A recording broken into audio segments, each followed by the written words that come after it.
Good afternoon and welcome to our second teleconferencing session on maternal nursing. I'm still waiting for the calls from various regional centers, Hyderabad, Chennai, Bangalore, Lucknow, wherever the students are. Please let us know Delhi if there are any students attending today's teleconference. Well, maternal nursing is one of the courses for you, which is BNS 103. And it has got major two blocks. It is a 60 hours program. You've got 2 credits in it. And we have today with us at my immediate right, Mrs. Geeta Raizan, who is a senior faculty at College of Nursing, All Indian Institute of Medical Sciences. On my extreme right, we have Mrs. Bhavesh Kumari. She is one of the senior faculty in maternal nursing at Safdarjung School of Nursing. We are very pleased to have both of you with us today, and I'm sure students will get a lot of benefit of your experience as well as what you are going to share with them. If you have any questions, you are most welcome to ask us the question in the studio, and you can talk directly or take help of our regional directors who will facilitate you in asking the questions. Well, maternal nursing is one of the area where you have had lot of experience when you were GNM students. Some of you must be working in the maternity ward, in the labor room, in postnatal ward, in well baby clinics, in antenatal clinics. But what we are going to talk today is about the labor, because we thought that's the time when a nurse needs to manage the mother and the child both in the hospital as well as in the community. So keeping that in mind, we thought we'll talk about labor. We'll discuss first stage of labor management, nursing management of first stage and second stage of labor. So keeping that in mind, I would request Mrs. Bhavesh Kumari to talk about how would you actually define labor in a scientific manner, and what is the criteria of a normal labor to say that a person is going into normal labor. Okay. Labor is a process by which the fetus, placenta and the membranes are expelled through the birth canal. And the criteria of the normal labor. The normal labor is also called as eutosia, and we say normal labor when the fetus is born at term at 40 weeks of gestation, fetus presents by the vertex, and the whole process is completed within 80 hours, and there is no undue prolongation of the labor, and there is no complications to the mother and the baby. So that means this is the criteria we keep in mind when we say that it is a normal labor, or what you said, the criteria of the normal labor. Now in the normal labor we also have the stages. Would you like to explain, please? There are 4 stages of labor. First stage, second stage, third stage and fourth stage.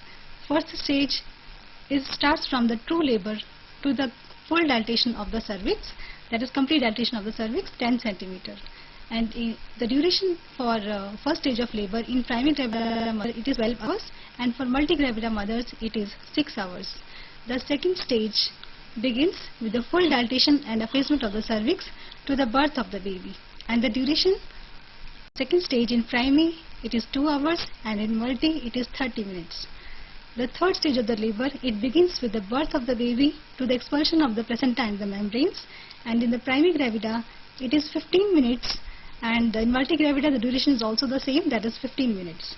The fourth stage of the labor, that it is an observational stage. In this, the expulsion of the placenta membranes till 1 hour after delivery. The duration is in primary gravida mothers it is 1 hour, and in multi also it is same, the 1 hour. But then each mother behaves very differently, yeah. And each mother sometimes it may happen very fast, or sometimes it may get prolonged, but you say the usual pattern is 1 hour. Yeah. Okay. Now when we talk about the normal labor, we also have certain reasons, certain causes which helps the mother to go into labor. What are those various factors, or what you call causes, which help the mother to have onset of labor? Geeta ji? Okay. Now the causes of onset of labor during pregnancy, we all understand that the hormones, there are various hormones which are responsible, and this fact is applicable for the onset of labor also. and in that the main cause of onset of labor is hormonal, and under this hormonal factor, progesterone, oxytocin and prostaglandin are the main hormones which cause the onset of labor. And in addition to that, there are mechanical factors, uterus and cervix. Now this mechanical factor means that the stretching of the uterus. Now this fact is applicable. We know that whenever there is multiple pregnancy, polyhydramnias, overstretching of the abdomen or overstretching of the uterus, now that causes the preterm labor or the mother goes in early labor. So that fact proves that mechanical cause is one of the cause of onset of labor. Then similarly, the cervix, the dilatation of the cervix, the pressure of the presenting part on the nerve endings makes the onset of labor. In addition to that, there are also neurological factors and alpha and beta adrenergic receptors which are synthesized in the myometrium and which cause the onset of labor. So there are hormonal factors, mechanical factors and neurological factors which triggers of the mother or which causes stimulation to the mother to get into labor. Right. With this, I think there are sometimes false labor and a true labor. So how Bhuvesh, you think we can differentiate the mother is in a true labor or a false labor? Okay. We can differentiate between the labor and the false labor. First is about the uterine contractions. It is always present in the true labor. In the false labor, the uterine contractions may not be there. And how can you make out? By putting the hand, the nurse puts the hand on the abdomen of the mother? Yes, the nurse puts the hand over the abdomen and can find out the uterine contractions. That is accompanied by the abdominal tightening in the true labor and discomfort or the pain. And moreover, the uterine contractions in true labor are regular, rhythmic in nature. And in false labor, the uterine contractions, the abdominal tightening may not be accompanied with the uterine contractions. And in true labor, the duration of the uterine contraction exceeds 60 seconds, maximum up to 90 seconds. And in the false labor, the duration can be up to 3 to 4 minutes. And there is always backache present in the true labor along with the uterine contractions. In the false labor, backache may not be present. Regarding the cervix, it is always shortened with the true labor, shortened or apphased. And in false labor, it is not shortened. And there is always progressive dilatation of the os in the true labor, and the os does not dilate. There is no effect on the os in the false labor. Regarding the membranes, it feels tense with the uterine contractions in the true labor, and in false labor there is no effect on the membranes, so they are not tense. Regarding the show is a jelly-like substance present at the onset of the labor. It is always present in the true labor. It is not, the show is not present in the false labor. Okay, I think this makes very clear that what is true labor, because there is a uterine contraction, there is a dilatation of cervix, and also you find there is a difference in the pressure which is being created on the membrane, and you said the show would be present in case of true labor, whereas it would not be present in the false labor. Well, but there are other premonitory signs of labor. Could you add that also? What could be some of the premonitory signs? Yes. And there are some signs which occurs 2 to 3 weeks before the actual onset of the labor. There are lightening, frequency of the micturition, false pain, and the taking up of cervix.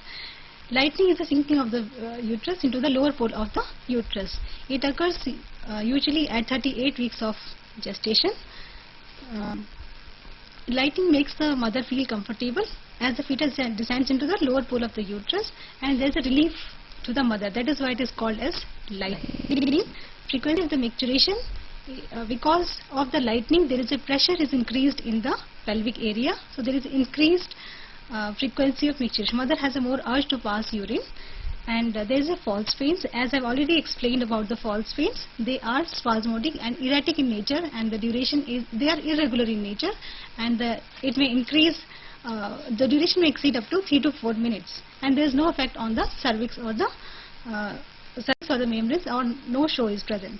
Then taking over the cervix, there is no effacement or taking over cervix in the premonitory. There may be in the primary gravid mothers, there may be taking of cervix in the primary gravid mothers 2 to 3 weeks before the actual onset of the labor.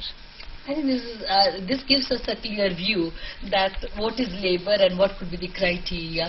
How do we differentiate mother going into true labor, or these are the false labor pains, and that we can differentiate. And premonitory signs are very important, which would also gives the history from the mother will help us to know that whether really she would be going into true labor or it is a false labor.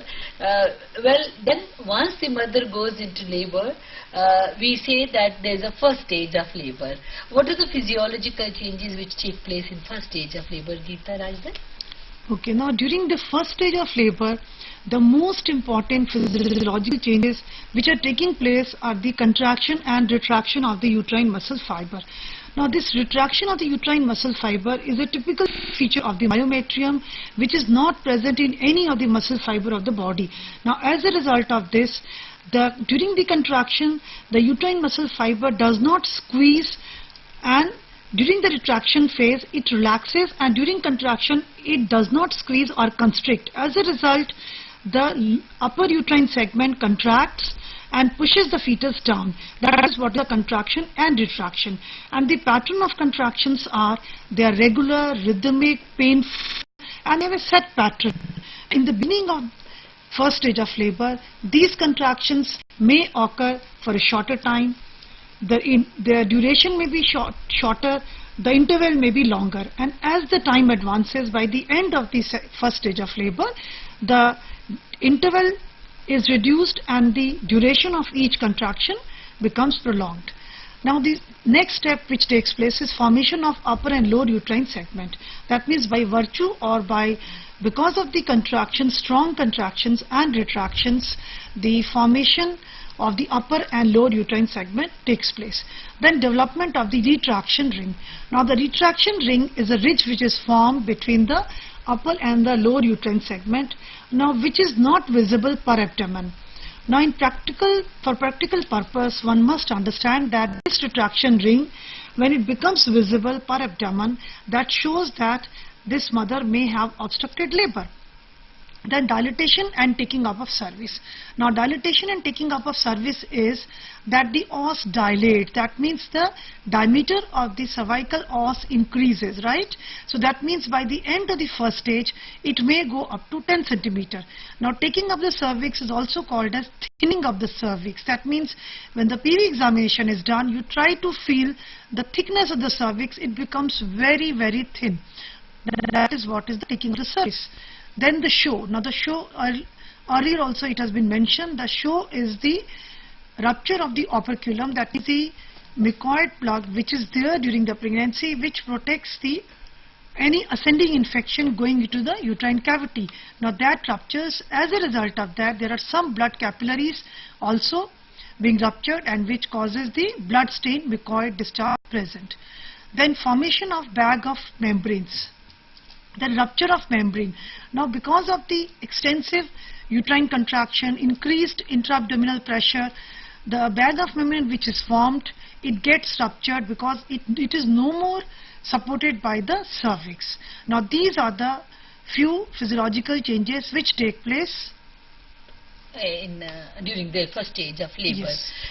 There has to be certain principles as a nurse one has to keep in mind, because for first stage of labor it is very important to manage effectively. What are those principles? Okay. Now the principles of first stage of labor, see, it is believed that the mother will deliver whether you do anything or not, because this is a involuntary. Okay, yes. The mother doesn't have any control. The baby will be pushed out. So as a midwife, what is our role? What is the principle one has to keep in mind? That it should be non-interference with watchful expectancy. Now this means that you are not interfering in the various changes which are taking place, but you are present. That means you are very vigilant and watchful. The second principle is monitoring carefully. Yes. Now monitoring carefully means that every stage, that means from the time she has entered in first stage of labor until the first stage of labor comes to an end, the nurse must come and visit the mother from time to time, see her vital signs, see her uterine contraction, observe the fetal heart sound, so that any untoward situation occurs, it can be timely taken care of. So with this principle, the nursing management of first stage of labor is admission and initial assessment. Now all the mothers, once we have confirmed that they are in labor, they are in first stage of labor, they are admitted to the hospital, and initial assessment is the basic parameters are seen. If she is a booked case, if she is not booked case, we take the history. Then establishing the therapeutic relationship. Now this is very, very important and crucial part of the nurses. See, many of the times the nurses complain that, oh, they are so busy, the labor room is so busy, they have shortage of nurses, they do not have any time to talk to the mothers. I think this depends from person to person. We must have the attitude that yes, you must make the mother comfortable. Tell her that, okay, this is the labor room and here, this is the delivery room where you will be taken once you are ready to deliver. And now you're going to take another 10 hours or 5 hours depending on her history. So making a therapeutic relationship, then assessing the condition of the mother and the fetus. Now here it means the timely assessment of the mother in relation to the vitals, in relation to her general behavior, the uterine contraction and also the fetal heart activity. The initial interview, nursing history including the psychological history. Now psychological factor is very, very important during labor. We all know that our hospitals are overcrowded. When the mothers come to the OPDs, nobody has time to tell them. So we must find some time at least to make them relax when they come in labor. Then review of prenatal records including the lab test. So that means before the mother is ready to deliver, we must go through the record and make sure that is she a mother with Rh negative blood group, is she the mother who has got multiple pregnancy, or is she the mother who has got heart disease, PIH, so that accordingly she can be managed. Then physical examination, in that we do a very quick physical examination, general examination, the abdominal examination and vaginal examination. Now vaginal examination confirms that now she is in labor, and this vaginal examination should not be repeated earlier than 4 hours because we know that it can cause infection. Unnecessary PV examinations cause infection and strict asepsis must be maintained during the vaginal examinations. Yeah. What are the other features which are to be kept in mind as a nursing personnel? Because to me, I felt that psychological approach is management is very important, because whether mother is primigravida gravida or multigravida, mother is going through a crucial change in her physiology, in her family, and she needs real good support. And I agree with you that it is the mindset of the nursing personnel or attitude of a nurse in the labor room, no matter how busy you are, no matter how many number of mothers are delivering, but a word that, okay, you are progressing well. Yes, The fetal heart sound is good, you don't have to worry anything, you know, Yes, because you very are putting your fetoscope and hearing and you say, good, you are progressing very well, just keep on bearing, I'll see the other mother and come back, you know, and come back. Are you having too much of backache? You know, keep on saying these kind of things and shifting to the other mothers. It gives a lot of feeling to the mothers, whether there are 3 mothers lying on in the same labor room, at least it gives them a feeling that we don't have to worry. Here she is present all the time and she will look after us, you know. So that was an important feature. What are the other things which are to be kept in mind when we talk about nursing management of first stage of labor? Right. So we cannot forget that assessment of the mother and the fetus has to be a continuous process. And as Mrs. Kapoor also said, that the psychological setup, that means whatever the assessment is done, at least tell the mother that, okay, now your baby is very fine, you do not worry, take something liquids, okay, I'll come to you again and take care of you, and report to the relatives. The relatives are eagerly waiting out, so please tell them. Some hospitals, they have announcement system, so you can call the relatives and tell them, or they can be made to meet at the counter or a window, whatever is the system in the hospital. Then record progress of labor on partograph. Now partograph is a graphical presentation of the progress of labor. That means it is plotted on a graph, the cervical dilatation, the descent of the fetal head, the contractions, what are the features of the contractions, all that is plotted in one comprehensive form in a graph. Then preparation for delivery. Now this is also a very, very important point to be remembered by the nurses. Now in that preparation, physical preparation of the women, now physical preparation starts from when she is admitted to the labor room, changing her clothes. Some mothers may not be clean, so tell them, have a bath. Okay, if it is just early labor, change the clothes, change the undergarment, remove all the jewelry. And at this point I must emphasize, see, many times we have seen in the clinical area, the mothers even go for cesarean section with lot of jewelries. Now imagine a mother who is so poor and she may not have even enough money to feed her baby. So this jewelry may be an asset to her later on. So I think as nurses, we are responsible to see that her jewelry, her important things which are there with her are given to the relatives so that it may be of some use. Right, I think this does make sense that we need to prepare the mother. Physical preparation we have to do properly before the mother goes for the delivery. Yes. Yes. So in addition to that, psychological preparation, which I have been talking time and again, so do not forget, even when she is ready to be shifted to the delivery room, tell her that now see, this is the time your baby is going to be delivered, because in primary especially, you know, they become so restless, impatient that, oh, what is happening, sister, please do something, my baby is coming out, I cannot control. So tell her, be happy, see, this is the time, you're going to have the baby, I think you're eagerly waiting for that moment. You know, that gives her a boost up, that increases her morale, and she can bear the event more happily. Then preparation of the environment. Now preparation of environment, when I say, it means preparation of the labor room in relation to the equipment, the drugs, trolley, all that needs to be kept ready. Then general care of the mother, again I'm saying the hygiene, encouragement and assurance, constant supervision. Then coming to the fluid requirement. So during labor there is no reason that the mother should not be given orally. Yes, solids we should not keep, but oral fluids, and if needed, suppose the mother is exhausted or she is having lot of vomiting, IV fluid may be given. Then need not to say, very important, all the mothers must be encouraged to empty the bladder time to time so that they do not go with full bladder and have cystocele or vesicovaginal fistula, all these problems which may occur if they deliver with the full bladder. Then position and mobility. Now there is no hard and fast rule that the women should lie on the bed all the time during the first stage of labor. But if the membranes are ruptured, it is better she should lie on the bed and preferably in the left lateral position. Now there are some pain relief measures which can be adopted. Massaging the lumbosacral region, massaging the abdomen, light strokes can be done. Then there are some other psychotherapy like hypnosis, acupressure, music therapy. Some people may feel more comfortable by music therapy. Basically, there can be diversional therapy, whichever diversional therapy the woman feels comfortable, one can adopt. And even the drugs, generally the drugs are avoided, but if at all given, it can be Fortmin, Pethidine can be given for pain relief. So that means now before she goes in labor, that means before the end of first stage, the woman must be made relief from the anxiety and go with a relaxed mind for the second stage of labor. It may not be always that true.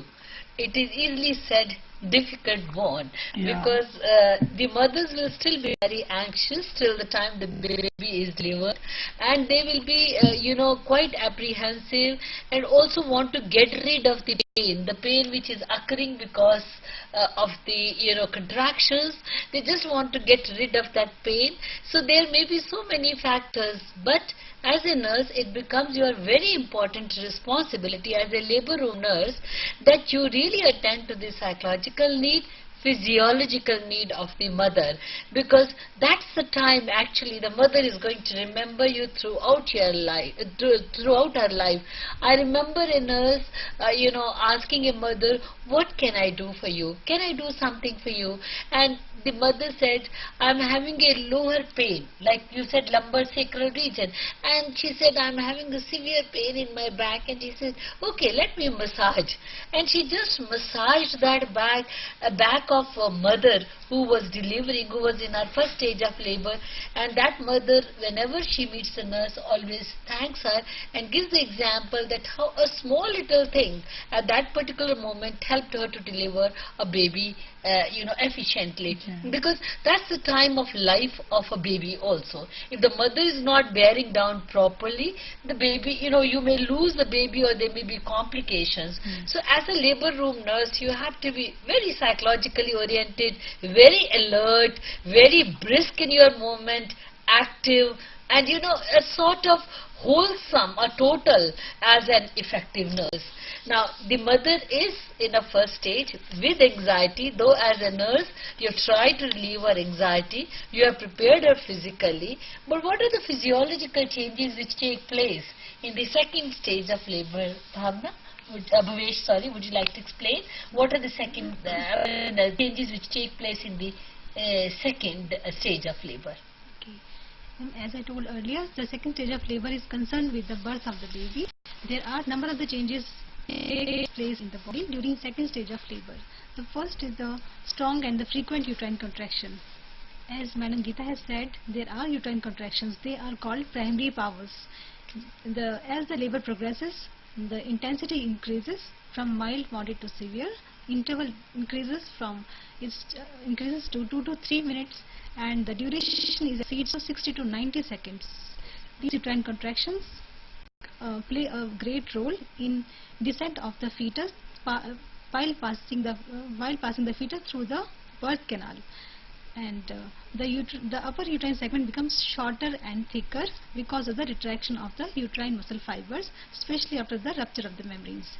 At the end of the first stage of the labor, the membranes rupture, so that the force of the uterine contraction is passed through the long axis of the fetus and through the birth canal.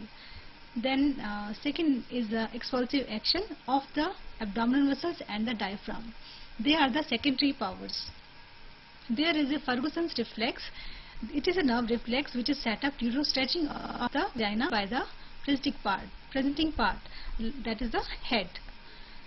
And these are involuntary in nature in the beginning, and it is also aided by the neck bearing down efforts. They are the voluntary expulsive efforts of the mother to push the fetus downward, as done during the straining at stool. So the mother has to be instructed not to bear down before she attained the second stage of labor. There is a urge to defecate. There is a strong urge to defecate while the fetus is distending the perineum, and there is a complete dilatation and effacement of the cervix on PV examination. As it is a positive sign, when we do the PV examination, there is no cervix is felt on the PV examination. So the cervix is completely effaced and dilated. Then displacement of the pelvic floor. All those structures present in the pelvic floor are displaced from its own place. Like bladder is pushed up into the abdomen, the vagina is dilated by the head, and the posterior segment of the pelvic floor is pushed down, and there is a pressure on the rectum, and the mother also passes stool at this time. Then expulsion of the fetus. It takes place by the primary and the secondary powers, that is the uterine contractions and the pressure of the abdominal muscles and the diaphragm, and this is resisted by the cervix, pelvis and the pelvic floor.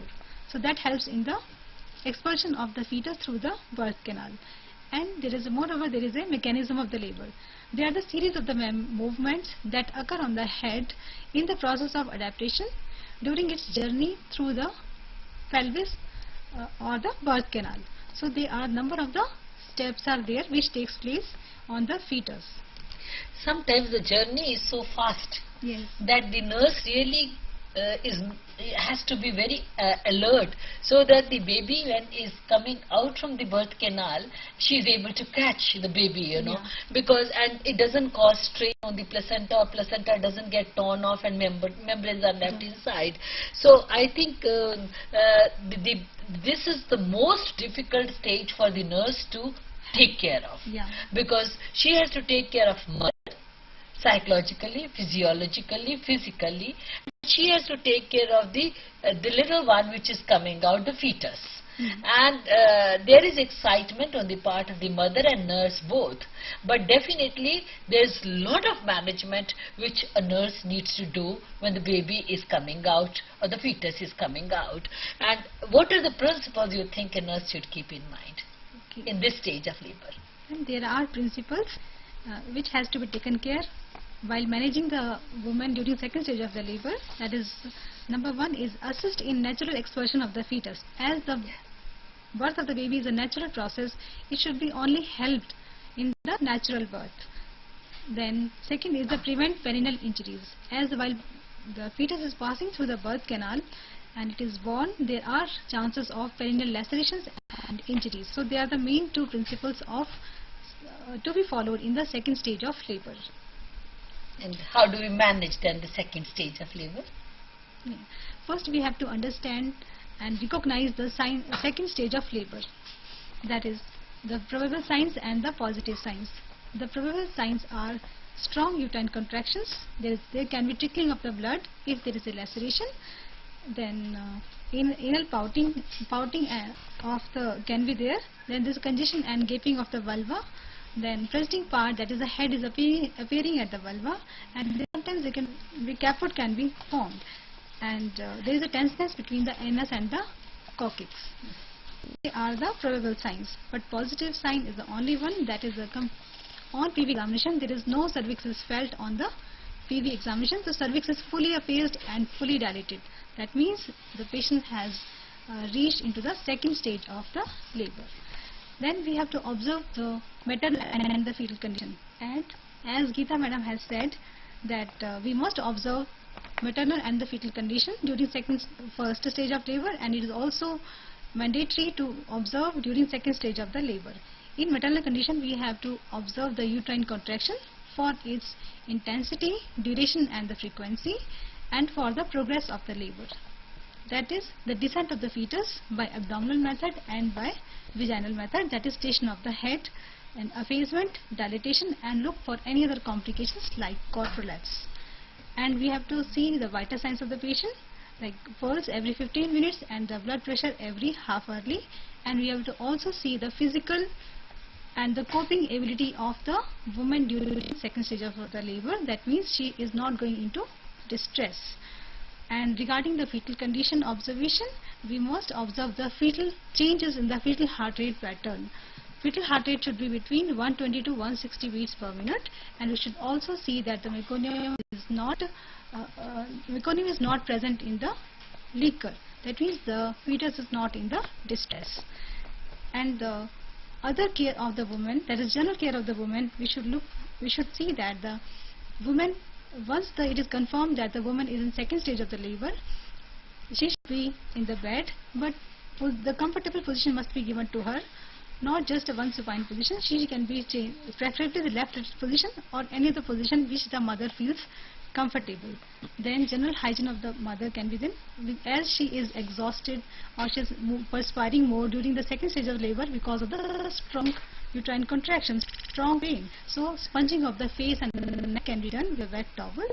And regarding the fluid requirement, we can give ice chips or sips of water can be given to the mother. And even regarding the toileting of the external genitalia can be done with the antiseptic solution, swabs in the antiseptic solutions, and draping of the mother has to be done. One drape sheet has to be put under the buttocks of the mother and one over the abdomen, and the legs to be covered with the sterile leggings. Then regarding bladder care, it is very important to empty the bladder, as full bladder inhibits the uterine contraction. It is likely to rupture as the baby is passing through the birth canal. So we make sure that the bladder is empty, and if it should be done at the end of first stage of labor. If it is not done and the bladder is full, we can introduce a sterile plain rubber catheter and empty the bladder and remove the catheter. Then regarding the pain relief, we can tell the mother not to actively push once she has not reached into the second stage of labor, and deep breathing can be done in between the contractions. Then massaging of the area where the pain is there, and distraction of the mother by talking to the mother, by giving music therapy during the second stage of the labor. So that helps the mother, it diverts her attention. Then psychological care, as Madam Kapoor has said, that is very, very important. Because she is in great pain, we have to understand her pain and we have to help her in relieving her pain. There are certain position you would like to give to the mother. What kind of position you give and how you help her to bear down is also an important responsibility of nurse, as you were mentioning. Would you like to explain a little more on that? Yeah. The woman can deliver in different positions. The preferably is the daughter position with the 15-degree left tilt to avoid the autocaval compression. But other position can also be preferred, like semi-recumbent or supporting sitting, or left lateral position, or squatting, kneeling, or standing position. We must see the position according to the patient's need, how much the need of assessment of the mother of the mother and the fetus. So that tells about the. Yes, Pune. Then bearing down effort. Just 1 minute, please. Yes, Pune. Hello.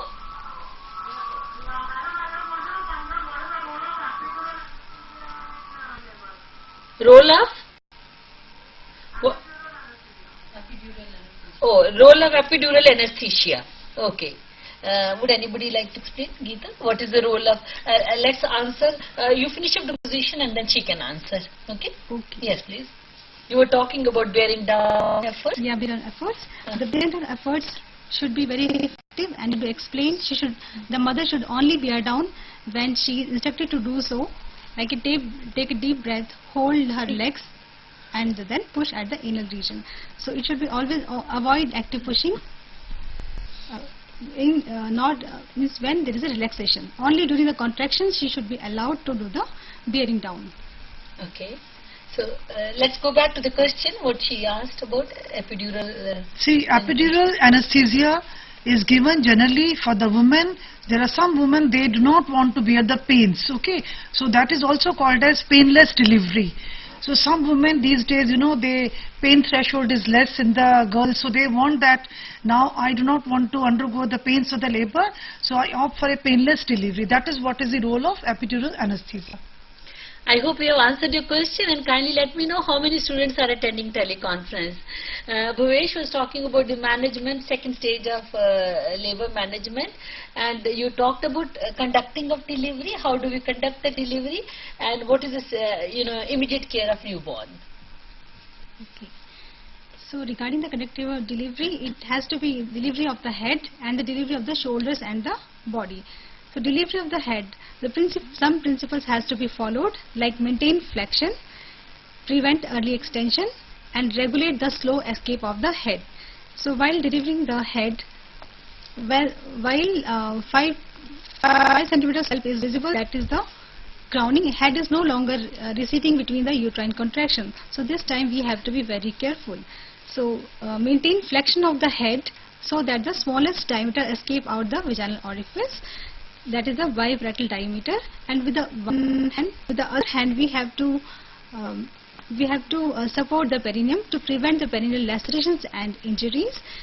And once the head is born, we have to clean the mouth of the mucus and the blood with a sterile gauze piece wrapped on a little finger. Just clean the mouth so that the mucus and the blood is wiped off, and then eyes can be cleaned from sterile dry cotton swab from inner canthus to from medial to lateral canthus, so that that reduces the contamination of the eyes.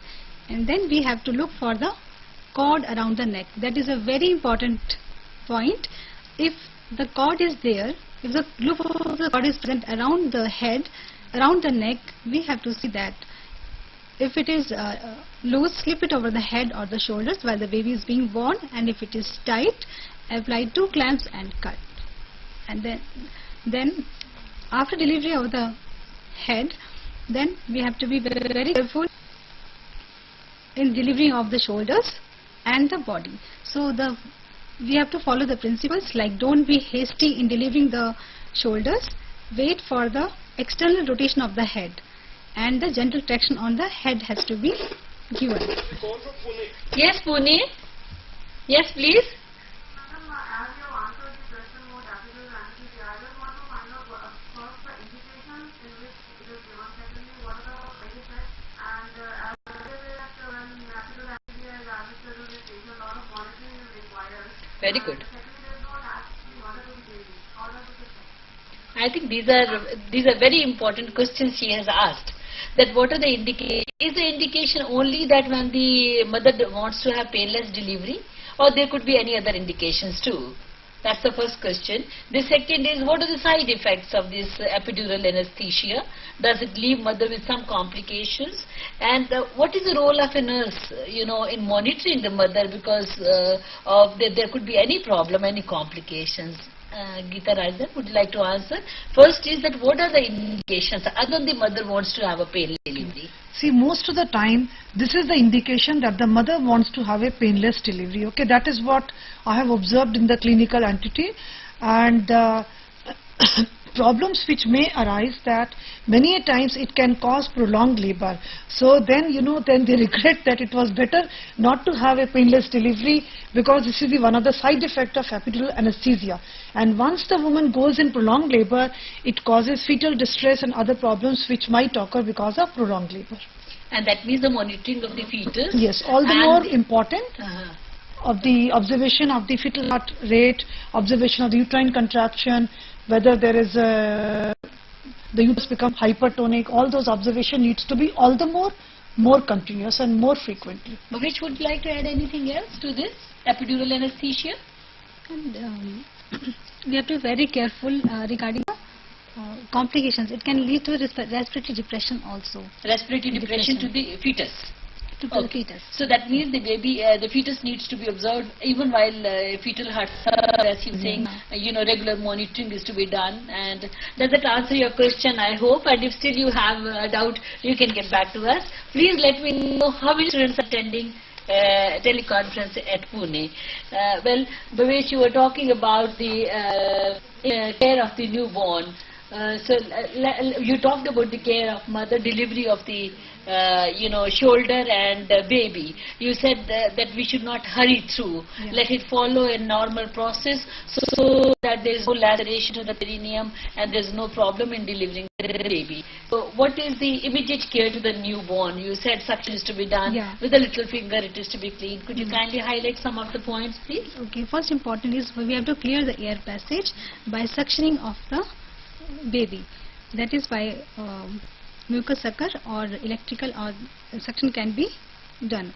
Then we have to receive the baby in a tray with a sterile dry sheet to conserve the warmth of the baby, and it should be the tray should be put in between the mother's legs, and it should be 15-degree angle low to drain out the secretions from the baby's tracheobronchial tree, and it should be below the level of the uterus. Then cord should be clamped and cut.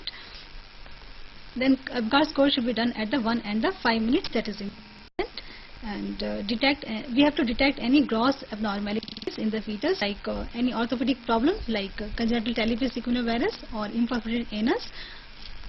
That's all. Then identification band has to be applied to the baby. It depends on institution policy. Otherwise, it carries the name of the mother, name of the father, the sex and the birth weight of the baby, then date of delivery, and the hospital number. Okay. The baby is to be put immediately to the breast yeah. for the breastfeeding, and that maintains helps temperature also. And that maintains temperature, and that also helps in the third stage of labor, which we will not discuss now because the time is up. With this, I would like to thank Mrs. Geeta Rajan for being with us and Mrs. Bhavesh for deliberating the session in a very simple manner and very nicely. Thank you so much, and stay with us. We'll be back with you within 5 minutes. We'll have the deliberations on nursing foundation, specifically on healthcare concept. So within 5 minutes we'll resume back, so stay with us. Thank you so much.